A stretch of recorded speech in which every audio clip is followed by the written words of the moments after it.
Assalomu alaykum va rahmatullohi va barakatuh. Barliq qarindoshlar, Allohning salomini mag'firati barakat olsun.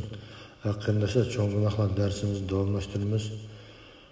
32-chi cho'ng gunoh birovning foydasiga hukm chiqarib berish uchun pora elish. A'udzu billahi minash shaytonir rojim. Bismillahirrohmanirrohim. Alloh taolo sura Baqaraning 188-chi oyatida mundaq deydi. Bir-biringlarning mollarini nahaq yevalmanglar. Bilib turib kishilarning bir qism mollarini zulm bilan yevilish uchun hokimlarga pora bermanglar. Bu oyat sizlar o'zinglarning haqqi emasligini bilib turib boshqalarning haqqini sizlarga ilib berishi uchun hokimlarga va boshliqlarga pora bermanglar degan ma'noni ifodalaydi.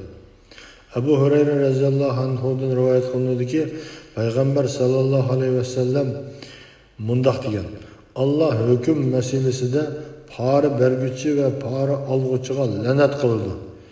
Imom Tirmizi, Imom Ahmad, Imom Hokim rivoyat qilgan Albani sahih degan sahih hadis.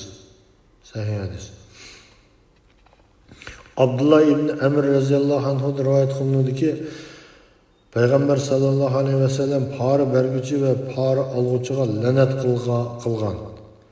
Imom Tirmizi, Abu Davud, Ibn Majah, Imom Ahmad va Imom Hokim rivoyat qilgan Albani sahih degan.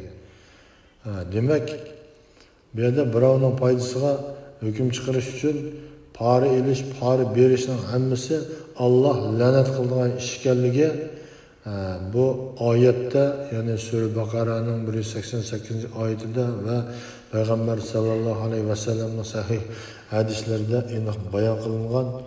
Shunga qarindoshlar, pora elish, pora berishdan saqlanishimiz kerak, neri turishimiz kerak.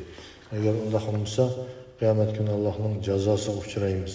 Pora berguchi, pora berish orqali bir musulmonga zulm qilishni yoki boshqalarning narsalarini ilib olishni, egallab olishni niyat qilsa la'natga uchraydi. Ammo o'z haqqini qo'lga keltirish yoki nahaqchilikka uchrashdan saqlanish uchun bergan bo'lsa la'natga uchramaydi. Ammo hokimga kelsak, u mayli haqni nahaq qilvasin yoki uvolchilikni qo'g'disin, uning pora elishi shaksiz haromdir. Abu Davud, Abu Umama Bahili radhiyallohu anhu rivoyat qilinadiki, Payg'ambar sallallohu alayhi vasallam bunday degan: Kimki birovga shafaatchi bo'lgandan keyin buning badli uchun uningga hadiya berilsa, bu holda u jazona va o'sim darvozasidan nihoyatda cho'ng bir darvozaga kelgan bo'ladi. Abu Davud, Imom Ahmad rivoyat qilgan, Albani sahih degan. Ibn Mas'ud radhiyallohu anhu bunday deydi: Biror birodaring sendan yordam so'raydi. Sen uning ishini bitkizib bersan, shuning bilan u sana hadiya berdi. Sen o hadiyani qabul qilasan. Mana bu hadiya haromdir. Masruhda rivoyat qilinadiki, u zulmga uchragan bir kishi haqida Ibn Ziyad bilan gaplashib, uning haqqini elib berdi. Buning bilan mazlum Masruhga bir cho'ra hadiya qildi.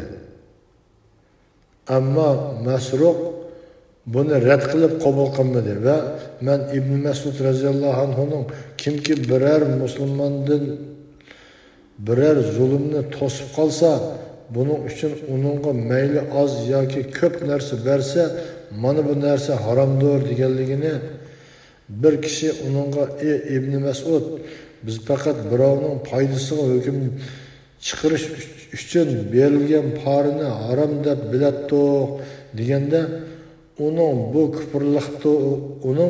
bu kufrlikdir degan javobini anglagan edim dedi.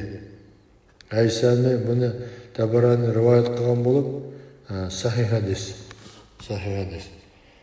Demak, birsiga bir yaxshilik qilib qo'ygandan keyin o yaxshilikni qabul qilgan odam uning yaxshilik uchun bir narsa bersa, mayli oz bo'lsin, ko'p bo'lsin, o narsaning o'zi harom bo'lganligini bu yerda bayon qilyapti. Shuningga qarindoshlar, para elish, para berish ishlaridan saqlanishimiz va onlardan yer turishimiz kerak. Allah Teala barliq qardoshlarga hidoyat qilsin, darslarimizni manfaatli qilib bersin.